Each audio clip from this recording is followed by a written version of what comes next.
These can be scary kids. Get a full picture. And no, it's not the most common thing. If you walked into a kid drowning in a pool, would you walk up to the pool and go, "Hey, what's up, buddy? My name's Matt. What's going on today?" Like,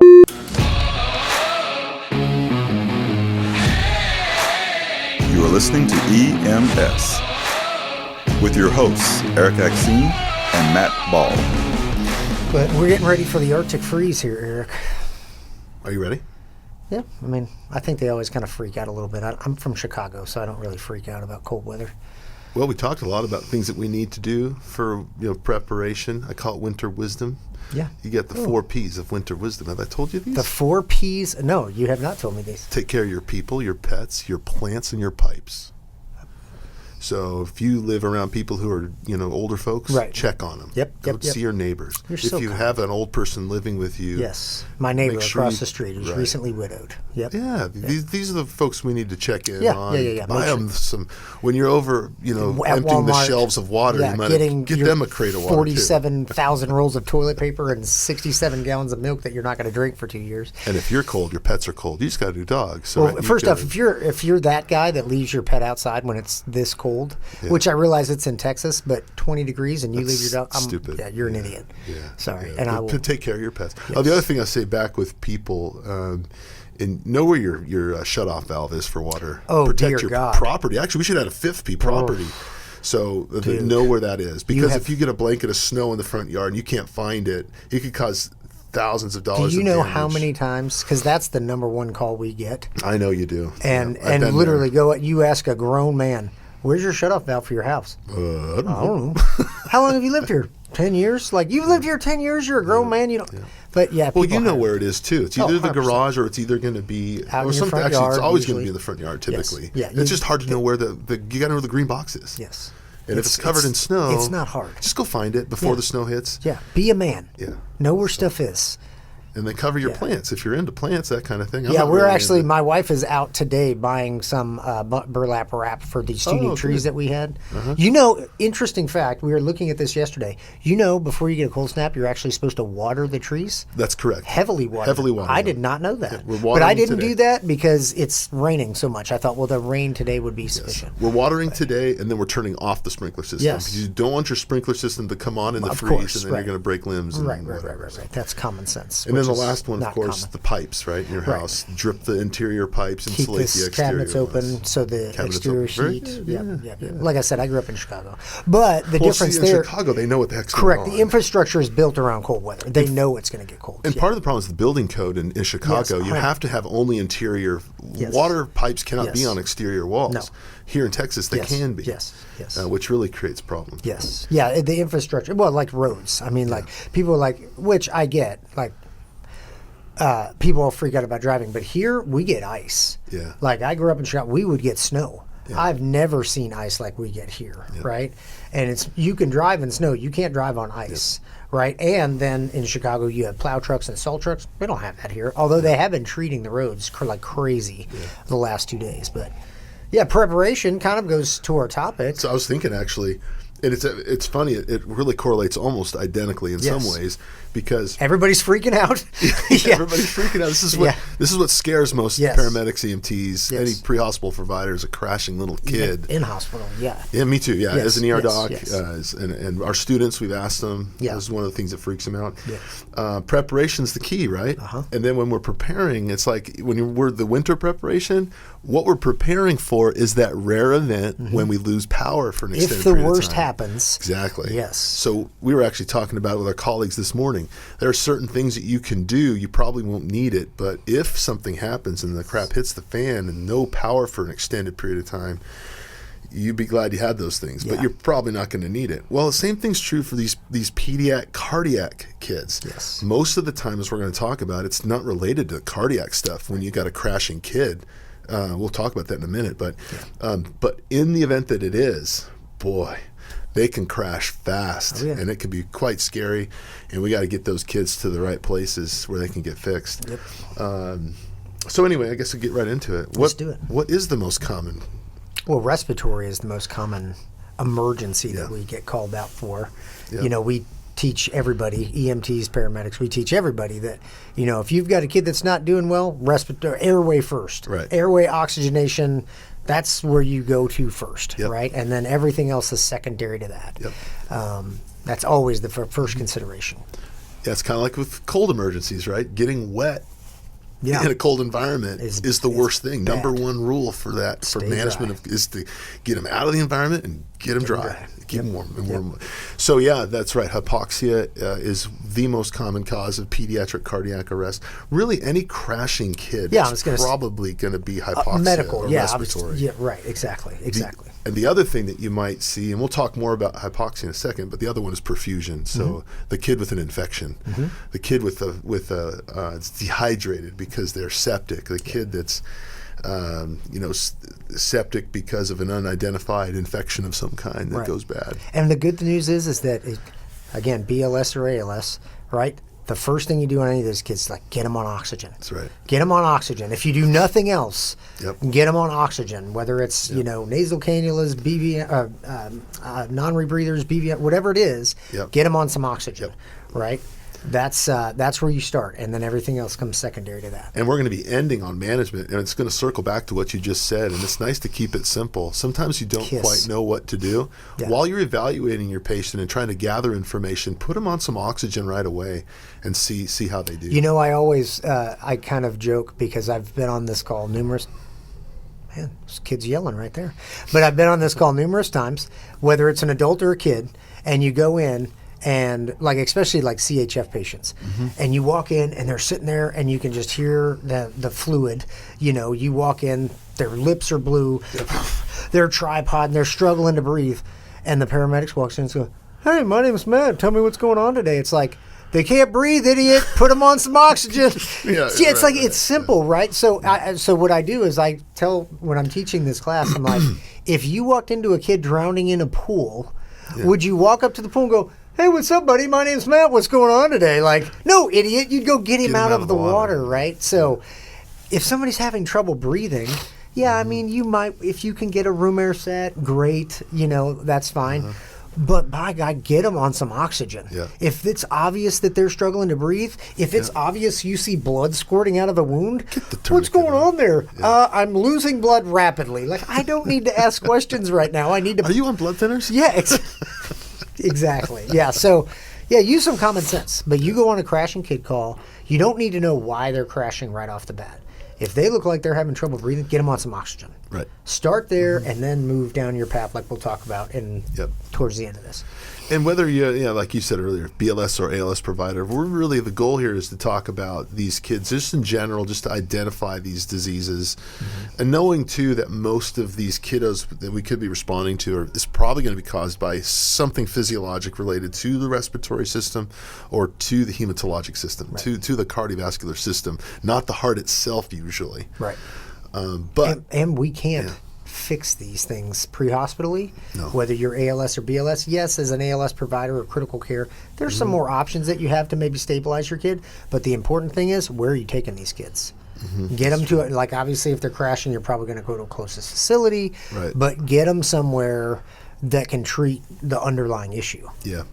In everybody's transport matrix, there's a certain facility that can handle pediatric emergencies. Correct. If you're in an outlying area with long transport times, some of the critical care things you may need to do could be pretty daunting, and you may need to call in a helicopter. Exactly. So, but most agencies have a certain number of hospitals that they transport to. Just make sure you go to the right one. Correct. Yep. We have a number of them out where I'm a medical director, and we know which ones have that pediatric ICU, the neonatal ICU. We know where these kids go, and then obviously downtown. Can I tell him myself? I almost got in trouble one time several years back. We went on a kid, and we showed up, and the kid was in cardiac arrest. He was how old? It was like 8 or 10, somewhere in there. Older kid. Yeah, old, not a baby, older kid, and had a lot of congenital issues. Oh, okay. Yeah. Had a lot of congenital issues. Anyway, we get on scene, start working the kid. We're doing chest compressions. We get the kid intubated. That we've got an IV. We're doing all the things, right? Yep. And not very far away was a fairly sizable ER, but it's not a pediatric facility, right? It's just a normal ER. And it was kind of a slower ER. They didn't get we didn't take a lot of critical patients there. Yeah. It was just kind of like, okay, we'll take them over here. They're having a tummy ache or something, you know? But not that they weren't capable. They just didn't get a lot of volume. A mile down the road was a large pediatric facility, right? And so I was with another senior paramedic that you would know if I said his name, and we both made the decision, let's go here. And because we knew, like, if we pull into this ER here, they're not going to really do anything else that we're not doing. We've got the kid tubed. We've got we've got an IV. We're giving epi. You know, all the things. Go to the. And they're going to freak out. I mean, you bring a pediatric CPR into most ERs, and they freak out. They're freaking out, right? Yeah. Where you go to a pediatric facility, this is what they do all day long. They're prepared for this. They got the Broslo tapes. This is what they train for, right? So I'm like, let's drive another 1.5 miles down the road and take this kid to. So that's what we did, and my medical director at the time was super nice about it. He called me the next day and he was just like, technically that was a violation of policy. I think I know this stuff. Because the kid was unstable, obviously. And he's like, so per protocol, you should have gone to the closest. He's like, I understand what you did and I agree with you. I would have applauded it. But this is what online medical control But he is said, for. all I'm saying is just give me a call. He said, all I'm saying is just pick You called afterwards. I didn't call. Oh, okay. I didn't call because I thought, well, this is the right thing for my patient. So he must have agreed with you. Oh, he agreed. He said that. He goes, I agree with what your thought was. He goes, I just wouldn't want you to get nailed because you did something outside of protocol. So next time, just pick up the phone and say, hey, are you good with this? Yep, I'm good with it. Go. Yeah. And then, but, you know, lesson learned. Well, you bring up a really good point, is being aware of the just different facilities and how comfortable they are with pediatrics, following your protocols. I mean, these all, eventually we get to a place where you may be in a situation just like you are in, where I know in our protocols, you get to that situation, call on the medical control. I would have agreed with you 1,000%. Right. Follow your protocols. That's really good. But transport's a big part of this. Huge. Especially with these things, like you said, we can't fix. Yeah. So just a couple things I think we should cover. Good job. With the we obviously we were talking about this earlier, is that when a kiddo, whether it's hypoxia or sepsis or a cardiac congenital abnormality, right? The compensation for a little kiddo is typically, it's more predominantly heart rate. That heart rate's going to shoot up. Whereas we have some other things that our adult body can do a little bit more effectively than a kid. Right. But a kiddo, the first thing you're going to see is like that first warning sign. And that actually is an assessment question. But the first warning sign for a kid of something bad's going on, I don't know what it is high heart rate. Yeah. Anytime you get that little kid with a really high heart rate, it's high for a reason. Well, let's pause for, maybe we've got some new EMTs or a new paramedic and high heart rate, but high heart rate in the context of they haven't been like outside running around in the heat, or they, there's like, why is this kid's laying down? This kid's been sitting there watching TV, or this kid's maybe been sick. Like mom says the kid's been sick and now his heart rate's 150. You're like, okay, there's not a known reason as to why the heart rate is so high. And a normal heart rate in a 1-year-old could be 150. Correct. So you got to be careful of that too. Yes. The heart rate variability can be quite a bit different in a little tiny You should have some sort of an app, or you should have some guide on your ambulances that tell you what the normal ranges are for kids.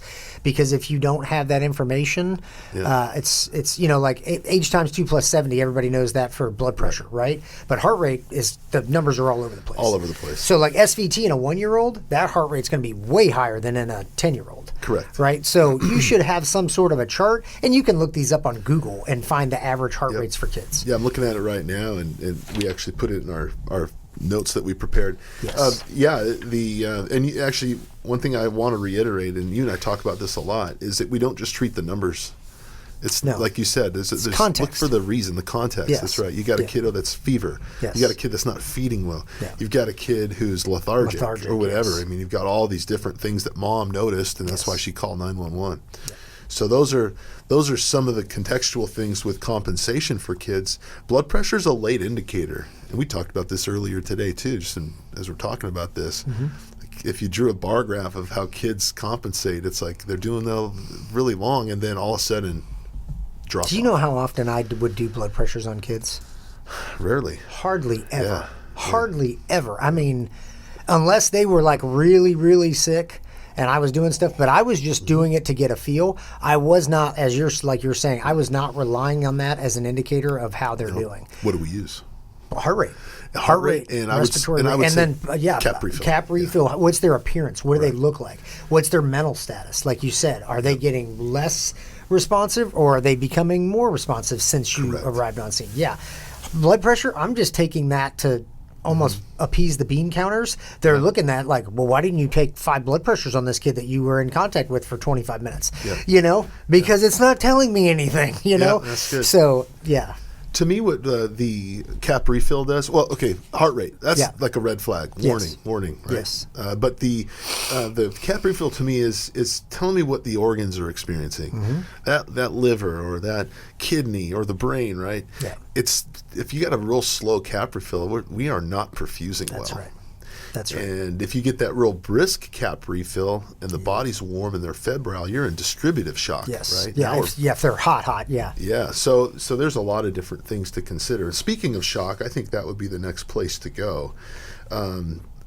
Because kids, they have such a high metabolic demand, and they compensate so well for so long, and then they drop off, and that's what I think makes the kids a little scary. They're like efficient sports cars.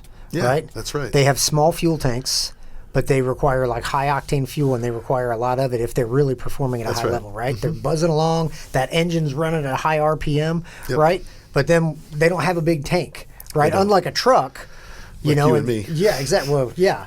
And they're cruising along. They're not maybe going to go as fast. The speed's down. The RPMs are down to a normal range, right? So until they develop, they have very little reserves, and they have high metabolic demand. The way that I like to teach it is like a fire engine. You've got your reserve tank of that water in your engine. Sure, backup. Right. And so you have time. You can start running off the tank water, but then you've got to hook up to the hydrant before that tank water runs out. That's right. You and I have that tank water in our capacitance vessels in our legs. We hold most of our blood there, actually.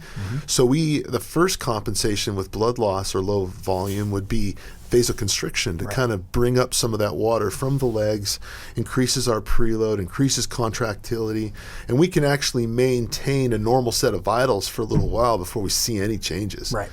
But once we run out of tank water, now we got to compensate by increasing the RPM of the pump, right? Yep. Well, kiddos don't have that tank water. Their heart rate's going up right away, right? And they're so young, and their heart is built to pump so fast that it'll go for a while, but eventually that pump cavitates, or the volume's gone, and then they just drop off the edge. They need to look at everything like it's one of two. Like just because somebody's blood pressure is low doesn't mean that the heart's not pumping effectively. Right. Maybe it's a volume problem, so it's one of 3 things. It's either a pump problem, a pipe problem, or a volume problem. Exactly. Right? So you have to look at this situation. You can't just go, oh, well, their blood pressure's low, give them fluids. Maybe they have plenty of volume. Maybe it's a heart problem and a pump problem, and you need to be giving them pressors to increase the heart rate and to vasoconstrict to get. So you have to look at things in context and say, okay, is this a volume problem, a pipe problem, or a pump problem? Correct. And figure out. Well, this is the perfect transition into the second section here when we get to identification of these emergencies.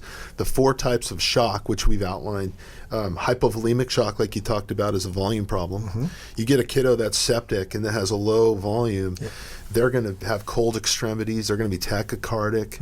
They're going to be maybe not producing much urine. Depending on the age of the kid, like a little tiny baby. Right. Wow, we haven't had a wet diaper in a while, have we, Mom? Or whatever. You get that history. That's really important. Or Mom hands you that kid and they don't really react to Mom handing this kid off to somebody they've never known before. Poor feeding. Yes. It's huge. Yeah, haven't eaten, haven't had a bottle, And those are questions, like when I went through nursing school, that's a big thing that they push when you're talking about pediatrics is how many diapers Those were test questions that I would get. How many bottles have they had in the last 12 hours?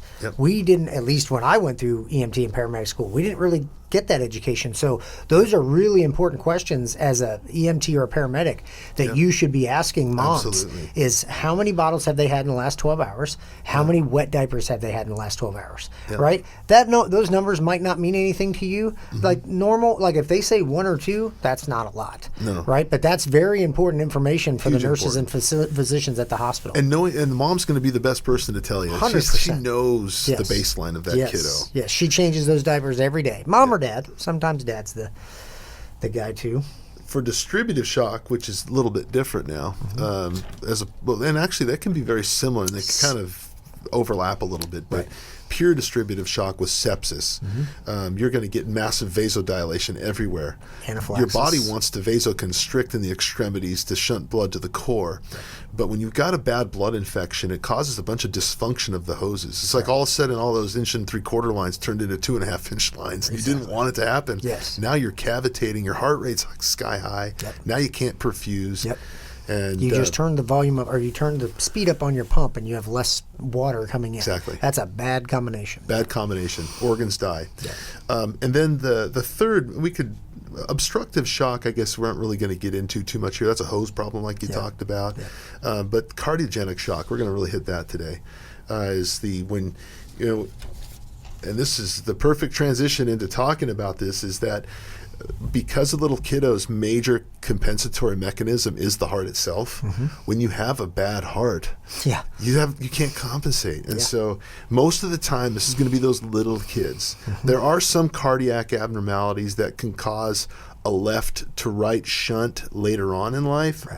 And those are different cardiac, and we're not going to get into details of cardiac problems because there are different ages where they hit, but most of the congenital cardiac problems happen in the little tiny babies, and we're going to talk about how to identify that. But there's a whole slew of things, but again, it's rare. This is not common. No. Very rare. So cardiogenic shock is when you're not, well, what is shock in general? It's just when you can't meet the metabolic. Inadequate tissue perfusion. Exactly.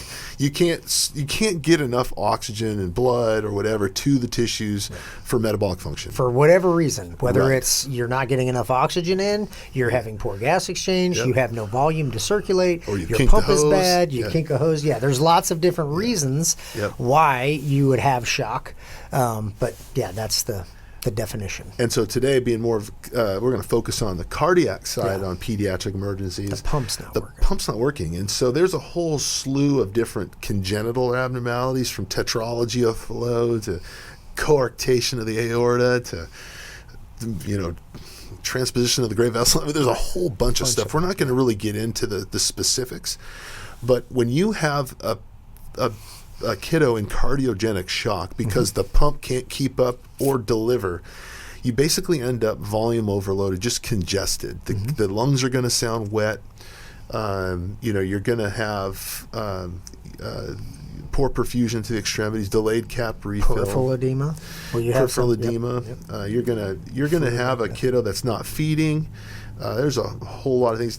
One other thing I'll say too, with the congestion, you can even have an enlarged liver. I mean, it might be hard to tell pre-hospital. Right. And I would never hold my medics to that, but I would just mention it. Somebody has ultrasound maybe as a critical care or a paramedic may have that. Yeah. So just for completeness sake, I guess. But practically speaking, you're going to have a kiddo where mom says something's wrong. Yeah. Kiddo's not feeding. They're not acting right. They're super tachycardic, and which they're not going to say that. Mom's not going to say. We're going to find those numbers. Yes. That's right. There's a warning sign. Yes. Why are we tachycardic? With these congenital problems, you hit that cliff a little sooner now because the heart isn't even capable to compensate fully. That's right. So one of the things you'll notice is you might think, if we can get some fluids in this kiddo, maybe they'll get better. Well, let's start off with oxygen. Oh, yeah, true. Yeah. Start with oxygen. Get them on some oxygen. We're BLS providers. Get them on some oxygen. Check if you can check blood sugars. Make sure it's not a blood sugar issue, right? Ask mom. The best thing you can do as an EMT is get good information. Take mom with you in the ambulance ride. Depending on where you're at, if you're 5-10 minutes out, you're transporting, or if you're an hour away, you might be calling for help. But get that kid on SpO2. see what their sats are, see what their cap refill is, see what that heart rate is, compare it to your chart to know, okay, is this normal or is this tacky for this age kid? Yeah. Right? And speaking of oxygen, if you had a newborn baby, Yeah. you don't expect to have normal SpO2s up front, right? Yeah, no. It's It's going to take about 10 minutes. There's all, Yeah. I mean, You're not going to have an we're not Afghan treating 10. numbers here, right? Yeah, no. We're looking at this kid, the context of this Yeah. kid. If they're and- blue and not moving and not screaming and crying, that's a problem. Yeah. Yeah. And so if you see a kiddo that's not responding well to fluids, like you'd expect like a distributive shock patient to do, maybe a little hypovolemic, you might want to think, wow, okay, this may be something cardiogenic. Right. It's a newborn baby and been just a few days old or something like that, just sent home. Now some of these cardiac abnormalities don't manifest right away. Right. So there's a lot to think about. With cardiogenic shock too, you know that if you're an ALS provider, you could be in a weird rhythm too. Yep. And get in that rhythm, if you have the capability to do so, can help as well. Mm-hmm. And then it actually could even trigger, chest compressions. There's a lot of things that can happen. Right. You mentioned SVT earlier. Mm-hmm. If you're in SVT versus sinus tachycardia, you're in sinus tachycardia typically for a reason. Yes. And when you see sinus tachycardia, the brain has told the heart to pump faster for a reason. Yeah. Whereas if you're in SVT, it could be some sort of a rhythm problem. An where you electrical have abnormality right. that's just Got all of a sudden you're 6-year-old kid that was at school and all of a sudden went into this weird rhythm because of some sort of a wiring, malfunction of some kind. Right. And so the context, like you said, is really important. Hugely important. Yeah. What were they doing when this started? How long has this been going on? Yeah. They were outside running around with their friends for the last 2 hours in the heat. Well, okay, no wonder his heart rate's 160. Yeah. And he's a 5-year-old, right? Or no, he's been sitting inside all day. He hasn't been feeling good. Well, and it's different if Joey is at school and at recess just had this weird thing happen, right? Mm-hmm. That's an exertional problem of a kid, active, normal kid. Right. You've got to think, well, what could be going on, right? Mm-hmm. But then you go Johnny that's never been to school, who's at home with G-tube, some sort of maybe a chromosomal abnormality, mm-hmm. a chronically ill kid. Mm-hmm. There are a lot of cardiac abnormalities that are associated with most of these chromosomal disorders. Right. In fact, most of the time when kiddos die early from these things, it's sad, but is some sort of a structural problem with the heart that can actually be at play. Oftentimes, not always, but always. Right. So you get to that kiddo, you go to the home of a chronically ill kid, those folks may be more likely to have a cardiac abnormality. And those patients in particular where, they're home with mom or dad or they have a nurse or a caregiver coming in, your best resource is that caregiver. Absolutely. They will know exactly, hey, they've got this congenital defect. Yeah. They're on, if they've got a feeding tube or, if they've got a trach or whatever. Yeah. These parents, these caregivers, they know everything. So, mom, you're basically now the paramedic, and I'm just going to sit back here and document because I don't know what to do here. Exactly. I don't know how to, feed your kid or, if they're on a vent on it with a trach. I don't, you might not know how to operate those settings or what.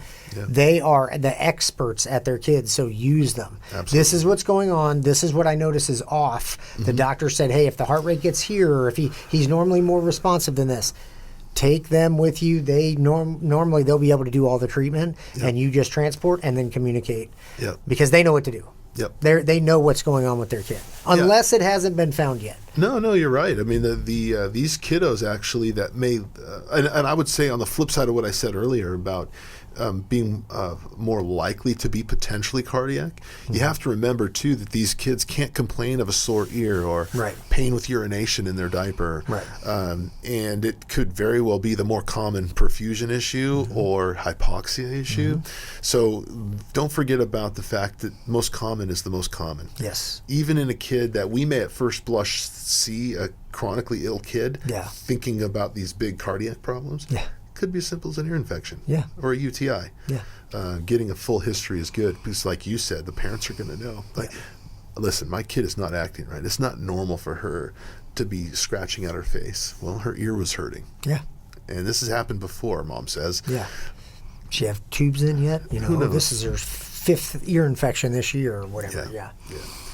So identification of a cardiac problem is going to be one of those things after you've ruled out some of the more common things. And you rule it out with questions.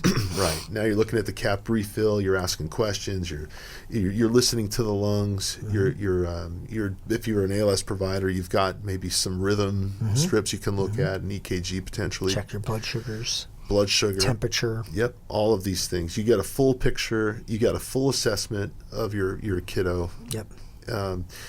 So let's talk briefly about some of the cardiac abnormalities that they're called ductal dependent. And we're not going to go through the 5 T's of ductal dependent lesions, we call it, because that the ductus arteriosus is where the pediatric, or I guess neonatal, circulation bridges the deoxygenated to the oxygenated blood, and it's dependent upon that based upon how the baby gets the blood from the placenta from mom. You have to have. It's amazing that how that happens. It really is It's amazing. absolutely amazing And then, how that occurs at the moment of birth. It's unbelievable. It is unbelievable. Yeah. It just makes I am in awe of what the body does. It's amazing. It's absolutely amazing. Yeah, that's right. You said it well. Right at birth, Yep. it starts to close up as we breathe, and the circulation shifts. Yep. Sometimes it doesn't, Yep. and sometimes it does, and it shouldn't. Yeah, because yeah, it's right, a ductal dependent. Yeah. So we want to keep that open, and so we give certain medications called prostaglandins, and we give that medication to keep the duct open because it has to stay open so the baby doesn't die. Yeah. And so that would be one of those examples of a cardiac lesion where the kiddo's crumping, soon after birth. Right. So that's just so we know. Which we're not going to fix pre-hospitally. No. Right? We don't carry prostaglandin on most, maybe critical care. Some critical care. They probably do. Yeah, they will. But in the ER, they'll have it. Oh, 100%. Yeah. That's why it's, identification, oxygenation, get them going. Yeah. Get them going. These are like trauma patients. Yes. Where you don't need to be spending a lot of time on scene. Yeah. You need to be getting en route. Now, there are some other lesions for older kiddos. That we're not going to get into a lot of these things right now, but the parents will know about it. Yeah. My kiddo has hypoplastic left heart syndrome, and he's on the 4th of however many surgeries as they get older. Yeah. It's a series of surgeries these kiddos get to fix this anatomic problem with their heart. Right. That's called hypoplastic left heart syndrome. Anyway. But mom's going to be able to tell you, he's not scheduled for his next surgery for another year. But we can have problems with these kids. These kids are likely to be needing to go to a specific facility. Yep. Mom recognizes the signs. They know what to look for. Yep. They're going to be absolutely crucial for you. Yes. And then you've got other abnormalities like tetralogy of Fallot, where you're going to have a school-aged kid that has tet spells. And you may or may not be catching this for them. Maybe it's something that the parents know about already. But there are some lesions that you can live with longer and can manifest later. Yeah. And then you've also got some of the kiddos with some of the cardiomyopathies. You can have, it's often will manifest as like you'll pass out in the middle of a basketball game, for example. Right. Those congenital abnormalities can manifest later in life, even as an adult. And we don't need to get into the details of being able to identify that on EKG. Or Right. There are certain things you can do. But the point is there's a lot of different cardiac abnormalities that can manifest at all sorts of different ages. And being able to identify those can be helpful when you're trying to figure out where to go. Yeah. Most of the time, if they have a known issue, like you said, caregiver, mom or dad are going to go, this is the hospital that we go to, right? And you take them to that hospital because they're not going to get help at your normal ER. They need to go to a specialist, right?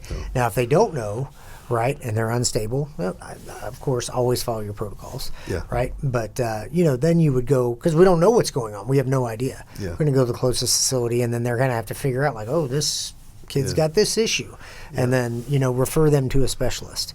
Our job is to manage while we have them and transport to the correct place, as we've been saying.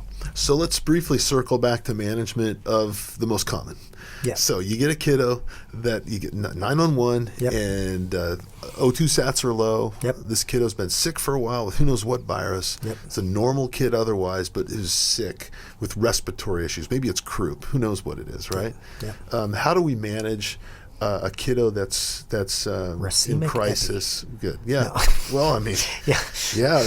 Yeah. We're gonna give them oxygen. Yeah. You're going to get them on some oxygen. Yeah. Yeah, and you're going to try to, with any kid, try to keep them calm. Mm-hmm. Don't freak out. Think of the duck on the water. You're calm on the surface, but your legs are freaking out underneath, right?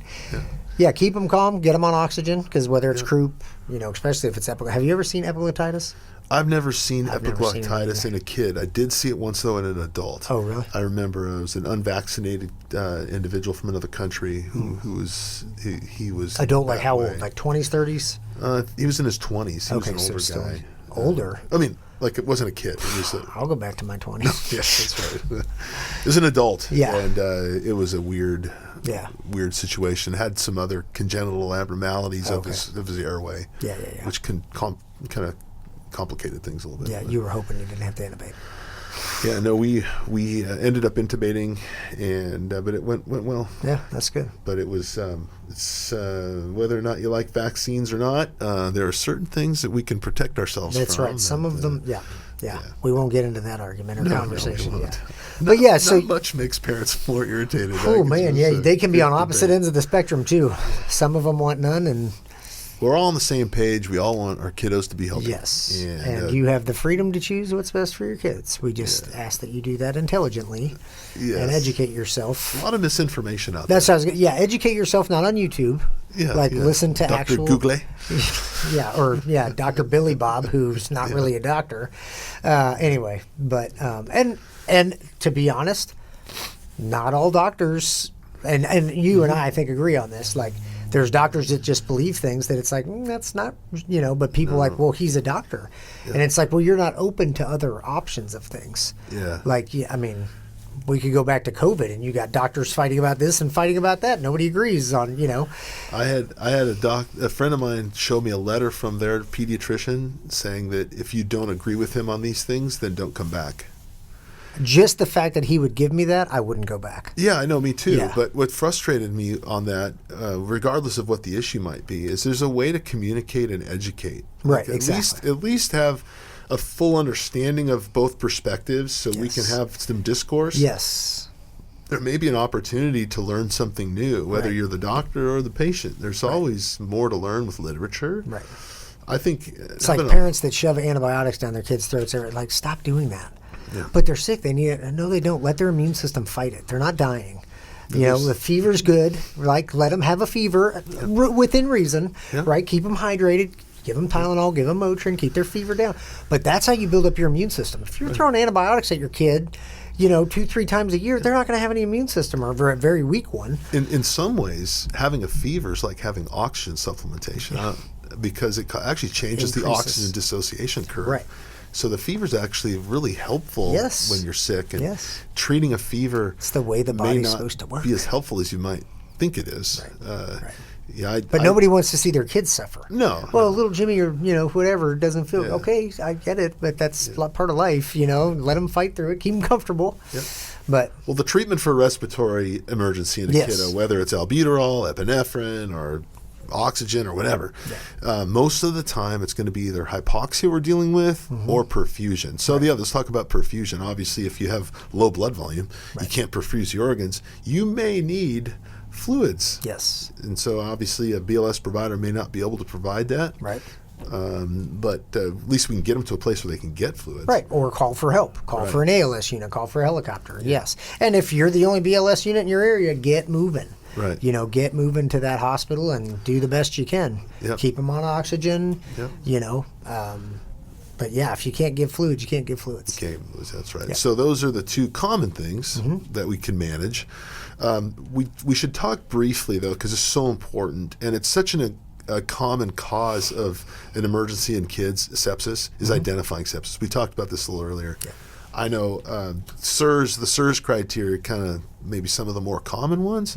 It was designed for the hospital, not the pre-hospital world, but we use it anyway. Yeah. So high heart rate, I think over 90, respiratory rate over 20, and a fever. That's 3 of the 4. Or a known source of infection, because they don't With a known always, source of that's infection. one thing that I get all the time is I'll be looking at a report, or we'll be teaching CEs, and somebody's like, well, what if they don't have a fever? And all the time I'll be reviewing reports, and the heart rate's 115, and they're at 96% room air sats, and their blood pressure's fine, but they didn't have a fever. It's like, yeah, but they're a nursing home resident, and they've got chronic UTIs, right? So maybe so they don't have to have a fever. Maybe they just took Tylenol to control. You're right. They do not have to have It's a just fever. 2. You only need 2 of them. That's right. And the 4th one we can't even measure, so it's kind of a bad thing. But we're not going to check a white blood cell count. Correct. Not pre-hospitally. At least. So you're right, Matt. If not having a fever doesn't mean they don't have sepsis. Right. And that's not the way that the SIRS was designed. SIRS was designed to catch everybody. Yes. And so you're going to catch people who don't really have sepsis. Right. So we make an effort to never miss anybody. Right. Nationally, though, we miss about 3/4 of septic shock patients because we've misdiagnosed them. We're taking it for granted, I think. I How really so? do. How so? Because I think we see these patients that look okay. Yeah. Their heart rate's a little bit high. Yeah, they're breathing 24, 25 times a minute. But they look okay, and their heart rate's 110. Well, that's not that high of a heart rate. And they don't realize, they're septic. They're meeting the sepsis. And again, maybe they're not. Yeah. But let's sound the alarm so that if they are, we're getting them the appropriate treatment. And sometimes we're going to miss. So what happens? Right. You give them an IV with some fluids if that's what your protocol is? That's not going to hurt them. And keep your eyes open. We sometimes want to just anchor on the one diagnosis of sepsis, or maybe the one diagnosis of whatever it might be, asthma or hypoxia or whatever it might be. There are things that can cause that. Just like these kids we're talking about. This kiddo is sick. They're crumping. They're falling off the cliff. Yep. It's probably hypoxia or perfusion, but it might not be. Right.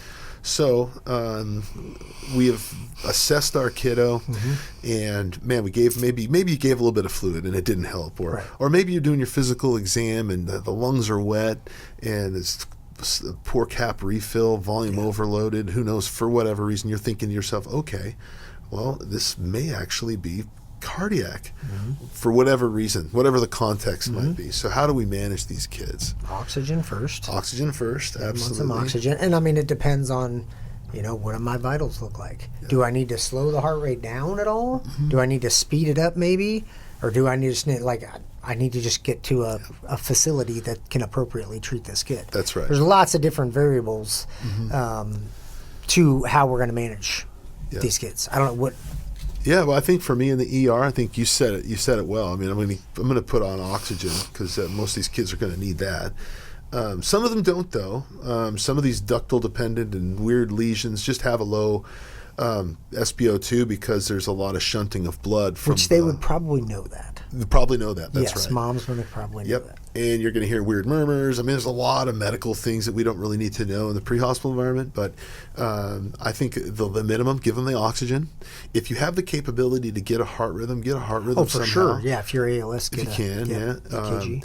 And then IV access, if you can get it, get it. If you need an IO, get an IO. Do what you need to do. Because if you do go into cardiac arrest, which can happen to these kids, they crump fast. Whether it's because their heart rate got so low or because they went into a pulseless rhythm. The most common ones, if you do, it's going to be PEA or asystole. Yeah, just think of trauma. That's right. Yeah. And where's your preferred IO site for a pediatric patient? To me, it's the femur. Yeah, distal femur. Yeah, that's what if distal femur is not in your protocols, go talk to your medical director. It should be. That's right. Yeah. But getting IV access is good, and you may even be able to get the umbilical vein too. Scalp veins, little kids, this little tiny little. But getting access can be huge, especially if you go into cardiac for sure. arrest. Yeah, if your kid's really crumping. Yeah, if this kid's really going downhill. Yeah, you gotta. If you have that capability, if you're ALS, if you're BLS, you need to get moving. Yeah, you need to get moving, or you need to get help. Yep. Yeah, and we covered that with transport, getting them transported to the right facility. That's huge. The other, I think in terms of red flags and things that we'd want to treat. If you're in that situation where you thinking maybe it is cardiac. We're trying to prevent the kid going into cardiac arrest. Right. Getting some fluid on board could be huge. Sure. Getting the oxygen on board is huge. Yep. And we can try to help assist the compensation of that kid. That's right. To prevent. You're basically just kind of putting a Band-Aid on it. Right. Giving it some time to get them to the facility so that they can fix that underlying issue. Yes. Yeah, for sure. The last thing, I think, one of the other things that's important, I think, to remember is the pathogenesis. I've heard that term before, but it's like what is the process of the disease that happens? It starts with respiratory distress, poor feeding. Kiddos don't like to breathe. If they're all socked up for whatever reason, they're going to have trouble feeding, so they're not going to be feeding. Right.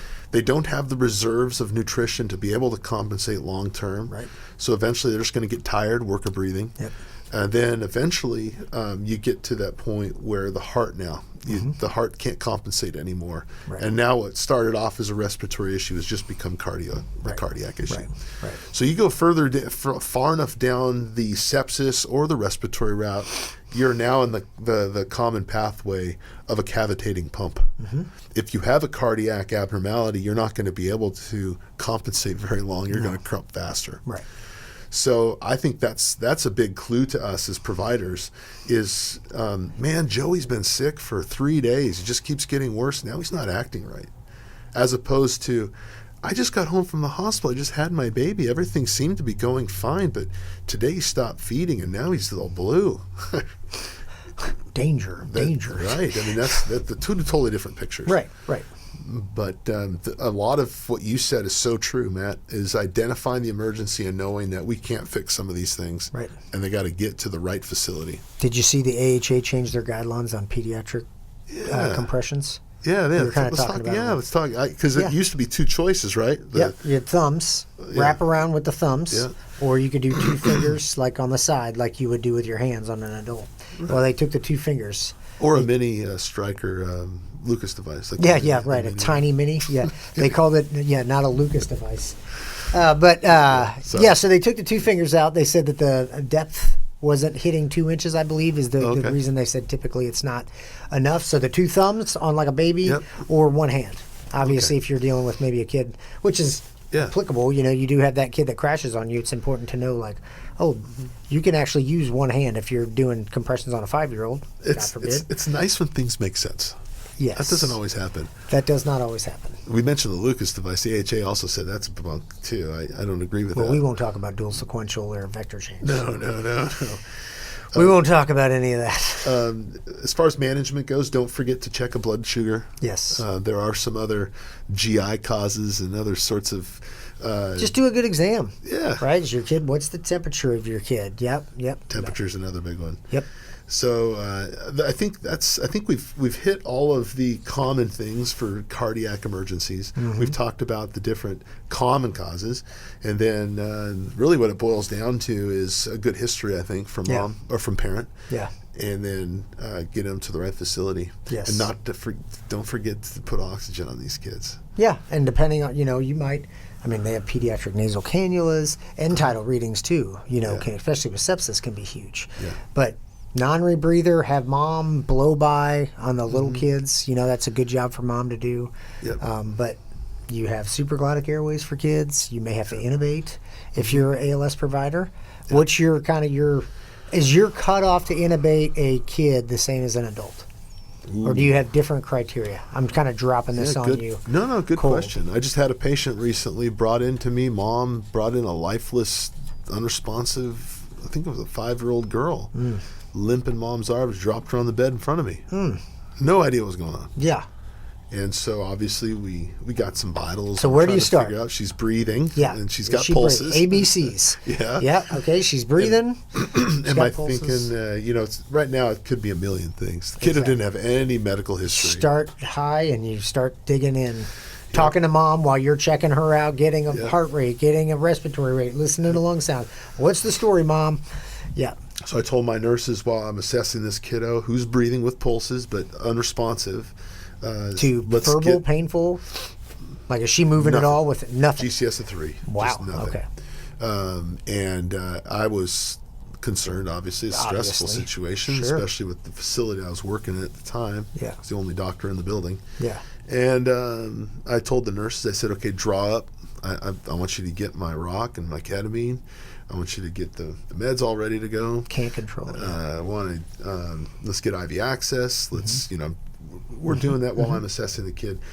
Before they got the IV, before they finished drawing up the medications, because of the history and what Mom was describing to me and me listening, I realized this was probably a seizure. I know we're talking about seizures today, No. but and that was the most It's an likely input, thing. but it's about right? assessment. Right. But I'm Yeah. thinking, okay, we may need to stabilize the airway. Yeah. We may need to Have who it knows? ready to go. Right. Have Yep. everything ready. Vitals were all good. Vitals were okay. Okay. Blood That's sugar. another clue. Blood sugar was fine. Yeah. Everything seemed to be pointing towards seizures. And Okay. I was waiting. If I could just see in a couple minutes any trajectory of improvement, any mental status change, it's just going to confirm to me that it's more likely that this could be a post-ictal state. Right? Well, the kid started to move around a little bit, look around a little bit. GCS was still in the tanks, but it was still better. It was improving. It was improving. So I saw that trajectory of improvement, and I'm watching the vitals like a hawk. My nurses are ready to intubate. And Yeah. I'm like, well, hold off a second. Let's wait. Yep. And they continued to improve. 30 minutes later, kid's sitting up talking to Mom. It was a seizure. Yeah. But initially, when you go to those emergencies and you just don't know what's going on, No idea. I want to encourage everybody listening to this, is there something you can do. You can listen. God gave you 2 ears and 1 mouth. Listen, put the kiddo on oxygen, gather information as fast as you can. The things that kill fastest. You may need to stabilize an airway. You may need to intubate so you can have time to do things to save that life. But do the things that you can do now. Gather as much information as quickly as you can. Keep Yeah. a calm head. Yeah. And then eventually things over time, and I love to say this, time can be a great diagnostician. Yes. Time can really clarify things. Yes. Freaking out and just acting off the cuff can Doesn't really help cause anything. problems. But I would not fault maybe an ALS provider or crew intubating somebody for whatever reason. That kiddo started vomiting. I don't care if it's post-ictal or Oh, what. yeah, he's getting I'm tubed. stabilizing the airway because I don't 100%. want them to aspirate. 100%. And it creates the other problems. I'm going to intubate. They Yes. can always extubate later. Yes. So, all that to say, with cardiac abnormalities, these can be scary kids. Get a full picture. And no, it's not the most common thing. Nope. Hypoxia, perfusion, far more common. Yep. And then down the road, one of the rare things, it could be cardiac. Let's make sure we get them to the right facility. That's right. Yep. And use those resources. Use Mom. Again, when they have a known congenital issue, Mom is probably going to be the expert on what's going on. They're going to give you all the information you're going to need to know. Yeah. So. And if you're wanting to dig deeper into any of these topics, watch one of our other courses. Yep. We had a Dr. Ewing on. We talked a did. lot about crashing kids. Lots of good information on that one. So. Lots of good stuff. Yep, these are rare calls, thankfully. They're scary. But if you're educated and you know what to do, then you just go through your steps and you handle them as they come. Yep. That's all you can do. Well, it was a good topic. See you on the next one. Be safe out there.